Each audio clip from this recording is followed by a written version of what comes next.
Bismillahirrahmanirrahim. Donc, on continue dans la chaîne SVT plus Kerbal de donner les cours de renforcement des sciences de la vie et de la terre au niveau du lycée. On va continuer donc avec l'unité qui concerne les deuxièmes bacs SVT, surtout SVT, l'immunologie. Et la deuxième leçon, donc les réponses immunitaires après avoir donc réalisé les vidéos concernant le soi et non-soi, etc. Et comment notre corps donc distingue le soi du non-soi. Alors aujourd'hui, on va parler des réactions immunitaires. Alors il faut savoir que les réactions du corps vis-à-vis des éléments nocifs qui existent dans notre milieu sont variées et donc par l'intervention d'un ensemble de mécanismes donc appelés donc les réponses immunitaires. Cette introduction nous incite donc à poser donc les questions. Quelles sont les réponses immunitaires au niveau du corps? Quels sont les mécanismes de chacune d'elles? Alors, je vais parler dans la première des choses, les moyens spécifiques, les moyens non spécifiques de défense. Voilà, les moyens de défense non spécifiques. Alors, il faut savoir que notre corps, donc, dans notre corps, il y a donc des barrières naturelles qui empêchent donc les éléments étrangers d'entrer. Donc, ces barrières, ce sont eux les premiers qui interviennent. Donc, je vais parler de ces barrières naturelles. Ils sont de trois types. Alors, il y a des barrières mécaniques, comme la peau. Il y a des barrières donc chimiques ou bien biochimiques et les barrières donc écologiques ou bien biologiques. Donc, je vais parler j'ai schématisé voilà, j'ai un petit schéma pour comprendre ça. Alors, vous avez le rôle de la peau comme barrière mécanique. Donc, il faut savoir que la peau, les cellules de la peau donc se renouvellent, d'accord, avec la couche cornée. Donc, une couche cornée qui est bien sûr de laquelle on se débarrasse lorsqu'on se baigne. Donc, constamment, la peau est constamment renouvelée et imperméable à la plupart des microbes grâce à sa couche cornée. Il y a, donc ça c'est une barrière mécanique. Il y a donc je vais parler des barrières chimiques.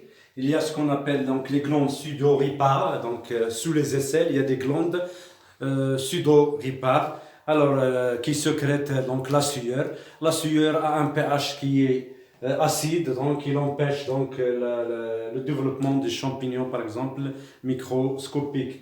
Il y a ce qu'on appelle aussi, au niveau des yeux, il y a des larmes. La sécrétion de larmes, il est bénéfique bien sûr pour le corps. Les larmes donc contiennent le mucus nasal. Alors, les larmes, le mucus nasal, la salive, ils contiennent donc des enzymes appelées les lysozymes. Lysozymes, ce sont des enzymes contenues dans les larmes, le mucus nasal et la salive, qui provoquent bien sûr la mort de certaines, donc de beaucoup de bactéries, en dégradant bien sûr leurs parois, leurs membranes. D'accord? Il y a le mucus, donc je vais parler du mucus, donc le mucus sécrété au niveau des branches, etc., au niveau du nez. Alors, ils enveloppent les bactéries qui peuvent être refoulées à l'extérieur grâce, bien sûr, aux cils vibratiles qui existent dans notre nez, dans les voies respiratoires.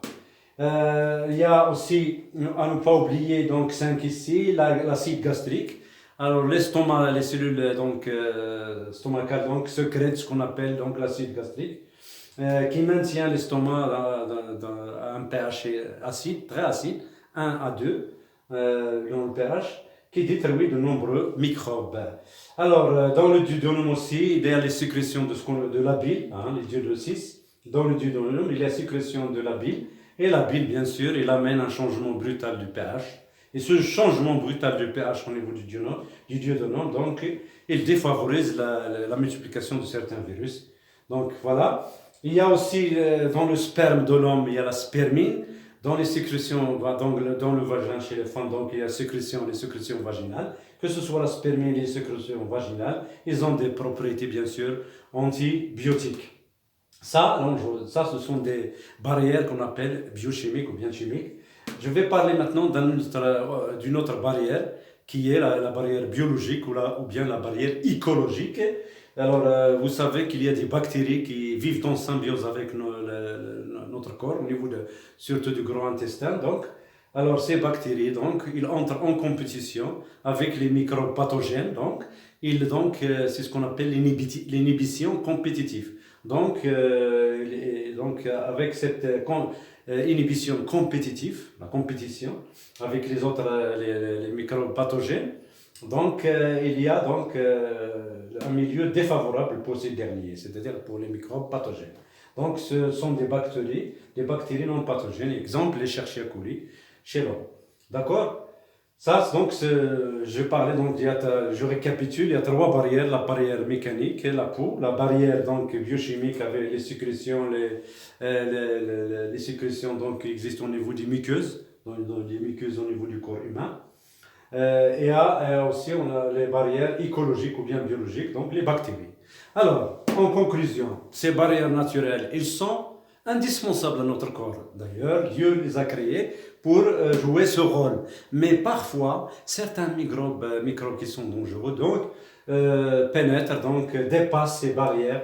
C'est dans ce cas que interviennent les réponses immunitaires non spécifiques et spécifiques. On va voir donc ces réponses. La deuxième, la réponse immunitaire non spécifique.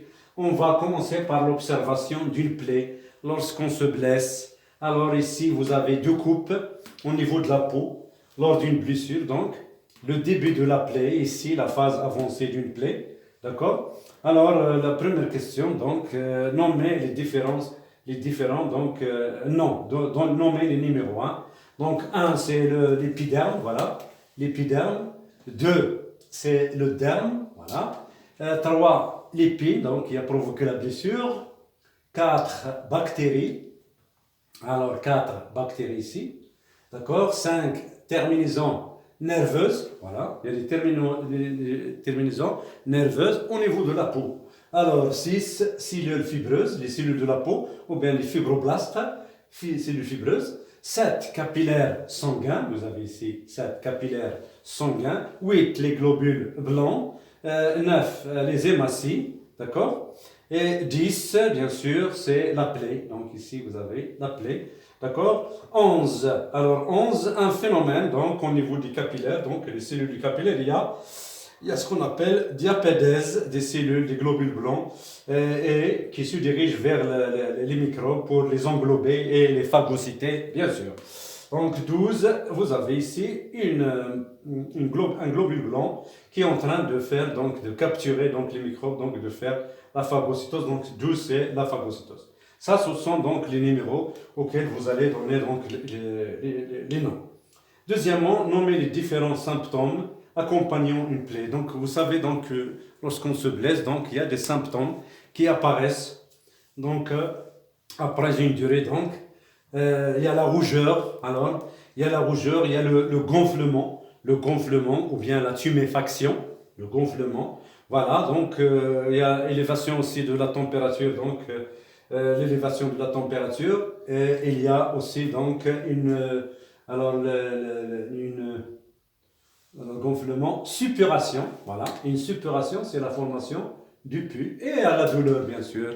Donc, ce sont des symptômes qu'on appelle les symptômes inflammatoires. Donc, la réponse ici, ça s'appelle la réponse inflammatoire. Alors, la troisième question, en comparant les deux figures A et B, c'était les phénomènes qui se déroulent dans la zone de la plaie. Donc, après une phase avancée d'une plaie, qu'est-ce qui se passe? Il y a dilatation du vaisseau sanguin, du capillaire sanguin, et il y a le phénomène de diapédèse des cellules, globules blancs, qui se dirigent vers la zone infectée. Donc ça, ce sont les phénomènes. Donc il y a dilatation des vaisseaux sanguins et diapédèse des globules blancs, et on observe les globules blancs en train de phagocyter, de faire la phagocytose. Alors, quatrièmement, quels sont les facteurs des symptômes cités?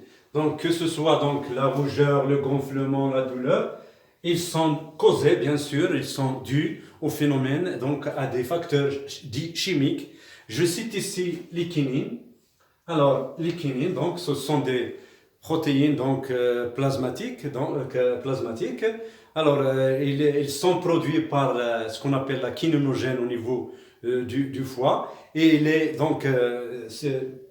clivé en plusieurs polypeptides. Ces polypeptides, ils provoquent la dilatation la dilatation donc des vaisseaux sanguins et donc il influence aussi sur les terminaisons nerveuses, donc d'où la rougeur et la douleur. Hein, d'accord? Pour ce qui est donc gonflement, il est dû donc au plasma donc qui sort donc des capilles des vaisseaux vers donc la zone infectée. Donc il y a ce qu'on appelle donc une tuméfaction.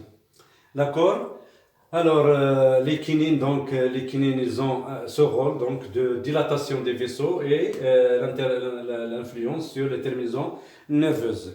Je cite ici un système qu'on appelle le système complément. C'est un ensemble de protéines, donc de C1 à C2, de C1 à C20, une vingtaine, voilà, C20, voilà. Donc, ces protéines ont un rôle de protéase, ils jouent un rôle de protéase, et ils jouent un rôle très important, ils sont responsables de réactions, de clivage, de liaison entre eux, de façon à tuer, à détruire la cellule infectée. Comment? Par la formation de ce qu'on appelle le complexe d'attaque membranaire. Le complexe d'attaque membranaire, CAM. Alors, les fractions donc, du complément, donc, elles s'organisent sous forme de réaction en cascade, de façon à constituer un canal. Et ce canal, au niveau de la membrane de la cellule infectée, ce canal, de ce canal va entrer l'eau, donc par osmose, il y a éclatement de la cellule infectée. C'est ce qu'on appelle le complexe d'attaque membranaire. Alors, la dernière question donne les phases des phénomènes qui se déroulent dans le schéma B. Donc, du phénomène, c'est la phagocytose. Le phénomène, c'est la phagocytose. Donc, la phagocytose, c'est-à-dire il se déroule donc en plusieurs phases. On cite les phases. Donc, il y a la première, c'est dans ce schéma, les phases de la phagocytose. Il y a ce qu'on appelle donc l'adhésion. Donc, le globule blanc appelé granulocyte, donc il adhère à la bactérie après ce qu'on appelle un phénomène qu'on appelle chimiotactisme. Le chimiotactisme, alors ce chimiotactisme, il est dû au facteur du complément, il est aidé par le complément, donc le système complément C5A. C5A. Donc, c'est lui qui est la cause de ce chimiotaxisme entre le granulocyte et la bactérie. Donc, la première phase, c'est l'adhésion. Voilà. L'adhésion, après l'adhésion, c'est l'absorption.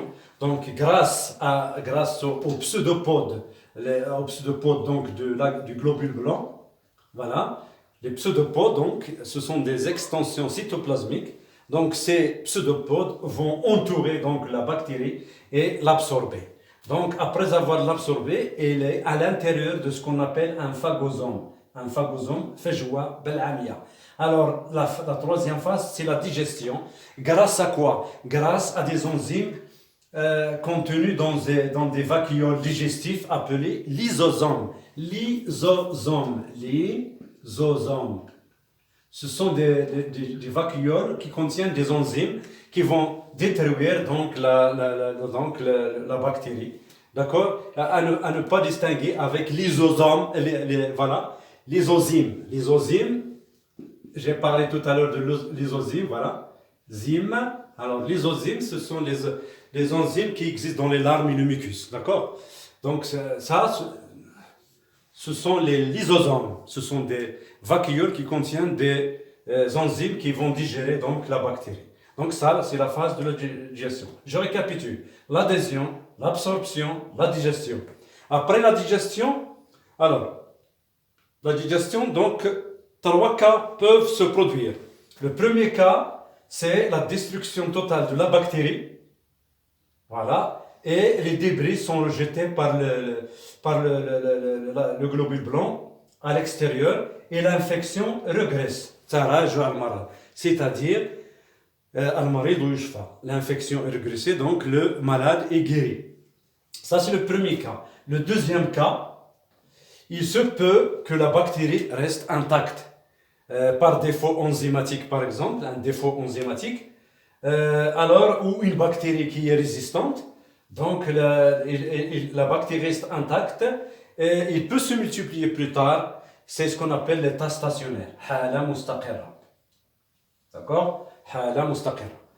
Alors, le troisième cas, il peut se produire que le globule blanc soit détruit et la bactérie se multiplie, donc toujours par défaut enzymatique ou bactérie résistante. Et donc, le noyau du globule blanc se dégrade, donc désagrégation, donc il se dégrade. Il y a formation des globules de graisse, c'est le pus, d'accord? Mort du granulocyte et l'infection se poursuit. Alors, si l'infection se poursuit, donc l'immunité non spécifique donc n'est pas efficace, donc une autre immunité va intervenir, c'est ce qu'on appelle l'immunité spécifique, c'est ce qu'on va voir dans la vidéo prochaine. Donc, quelles sont les caractéristiques de en quoi consiste donc la réponse immunitaire non spécifique? Elle consiste à la phagocytose, donc à la phagocytose. Et c'est une donc réponse qui est spontanée, voilà. À vitesse très élevée, donc il est non spécifique. Pourquoi? Parce qu'il est dirigé contre tout microbe sans distinction. Donc, quel que soit le microbe, c'est elle qui va intervenir la première. Voilà, donc ça c'est la réponse non spécifique.